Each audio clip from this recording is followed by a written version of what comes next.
আসসালামু আলাইকুম প্রিয় ভাই ও বোনেরা, আমরা যে পৃথিবীতে বাস করছি তা আল্লাহরই সৃষ্টি।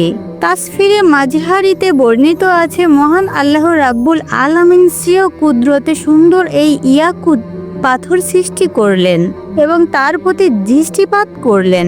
ফলে আল্লাহর ভয়ে পাথরটি বিগলিত হতে শুরু করলো।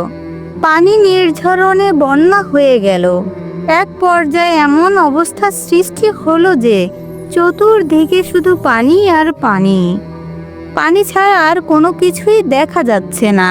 অতঃপর আল্লাহ তাআলা তার স্বীয় অসীম কুদরতে বায়ু সৃষ্টি করলেন এবং প্রবল বেগে পূর্ব পশ্চিম উত্তর দক্ষিণ প্রবাহিত হওয়ার নির্দেশ দিলেন। শুরু হলো ঝড় বেগে বায়ু প্রবাহ, তা আবার পানির ওপর দিয়ে। ফলে পানির তরঙ্গ সৃষ্টি হলো। সেই তরঙ্গে ভেসে উঠল ফেনা, একটু একটু করে জমাট বাঁধল এবং ধীরে ধীরে বিস্তৃত হতে শুরু করলো ও কাঁপতে লাগলো। তখন আল্লাহ তাআলা এই গভীর পানির ওপর জমিনকে স্থির করার জন্য পেরেক স্বরূপ পাহাড় সৃষ্টি করলেন। ফলে তা শক্ত ও ভারী হলো, এক সময় রূপ নিল বিশাল আকৃতির।